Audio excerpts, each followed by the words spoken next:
Two people, both working, combined income of £65,000 a year, 3 kids, a mortgage, no savings and no emergency fund. And at the end of every single month, only a few £100 for everything else. Clothes, days out, the unexpected, everything. They ended their post with a question that I think a lot of people are quietly asking right now. How do people actually afford stuff? Or are we just on low-paid jobs? They're not on low-paid jobs. And that's kind of the whole point.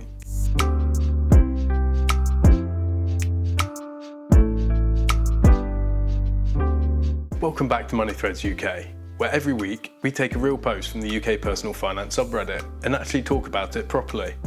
Real people, real numbers, no waffle. I'm Charlie, let's get into it. So this week's post is one of those ones that immediately got a massive response, and it's easy to see why, because it just feels so recognisable. Here's the situation. A couple, both working. He's full-time, bringing home around £50,000 a year. She's part-time at the NHS, earning around £15,000, with a promotion just coming through. So that's about to go up a bit. 3 kids, all primary school age. And because they both work, they're not entitled to much in the way of government help. They get the 20% tax-free childcare, which sounds great until you hear the number. For just 3 days a week of wraparound care and childminders, they're paying somewhere between £600 and £700 a month. £600 to £700 for 3 days a week. Right, so here's their full monthly breakdown as they laid it out themselves. Mortgage and bills, £1,500. Childcare, £650 roughly. Food, £600. Fuel, £100. Insurance and tax, £45. Credit card repayments, £200. Life insurance and income protection, £50. Kids sports clubs, £56 between them. And then on top of all that, school lunches, the odd day out, clothes for 3 growing kids, which as any parent knows is basically a second mortgage in itself. Oh, and they do have a car. It's 15 years old, and they're very proud of the fact that there's no car finance on it, which, honestly, fair enough, good call. So after all of that, they're left with a few £100s every month for everything else. No savings building up, no emergency fund, just enough to get through to the next month and do it all again. Their words, it's just pure survival. Right, let's actually look at what's going on here.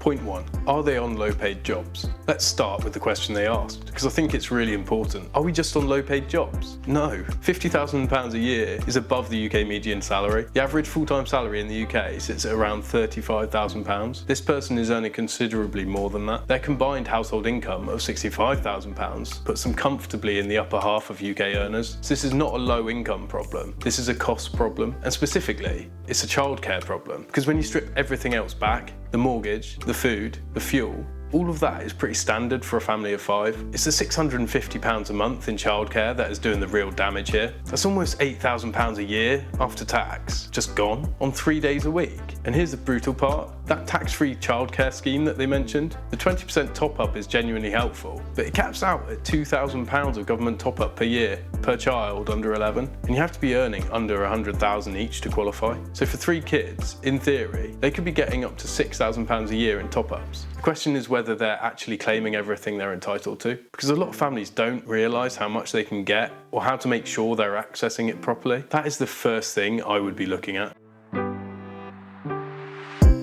Point 2, the numbers don't quite add up.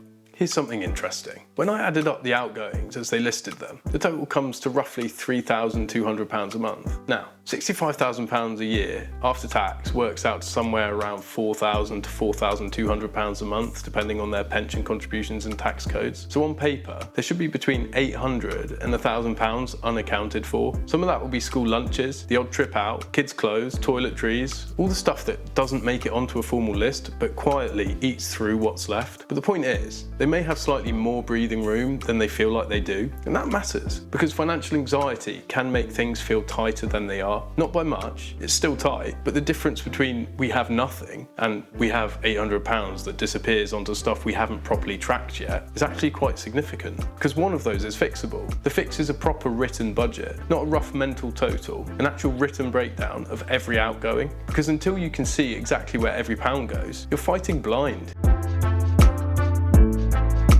Point 3. What they're already doing right. Before I get into what they could look at changing, I want to make sure we acknowledge what this family is already doing right, because honestly, there's quite a lot. They've got no car finance. They're running a 15-year-old car, debt-free on the vehicle. In a world where the average car finance payment is somewhere between £250 and £350 a month, that is saving them potentially £4 grand a year. Yes, the car is 15 years old, but the car is fine and it's doing its job. They also have life insurance and income protection in place, which a lot of families in tight financial situations cut to save money, and it's usually the wrong call. 2 people, 3 kids, and 1 mortgage. If either of them stop working, the whole thing falls apart. The £50 a month on protection is some of the best £50 they spend. And the kids are in sports clubs, basketball and football, which compared to almost any other form of childcare or activity, at 16 and £40 a month is genuinely not bad. These are not people who are spending recklessly. These are people who are doing a lot of things right and still getting squeezed. That's what makes this post so resonant and so worth talking about. Point 4. Where there might actually be room to move. Okay, so where could things actually improve? A few areas worth looking at. The food bill, £600 a month for a family of 5. That's £120 per person per month, or about £4 per person per day. Honestly, that's not outrageous for the UK in 2026. But it is an area where small changes add up fast, whether it be meal planning, batch cooking, a shift toward Aldi or Lidl for the main shop. These aren't fun conversations, but they're real ones. Even trimming that down to £500 a month frees up £1,200 a year. The credit card debt, £2,000 with repayments of around £200 a month. That debt is costing them money in interest every single month. Once the wife's promotion comes through and income ticks up, that should be the first thing cleared, because £200 a month freed up changes their situation meaningfully. Tax-free childcare. As I mentioned, are they claiming the full amount they're entitled to? Because with 3 children, this is worth going back and checking. The HMRC childcare account is the route in. It's worth sitting down for an hour and making absolutely sure they're getting everything they should be. And finally, the overtime calculation. They mentioned working an extra day of overtime and netting £50 after tax. Yeah, the tax system at that income level means overtime gets taxed hard. The solution there isn't more hours, it's salary sacrifice. If they're not already maxing out pension contributions through salary sacrifice, this is worth looking at. It reduces their taxable income, which means more of what they earn actually stays with them rather than going to HMRC. It feels counterintuitive to put more into a pension when money is tight, but in this situation, it's worth looking at with a financial advisor, or even just running through an online salary sacrifice calculator. Point 5, the broader point.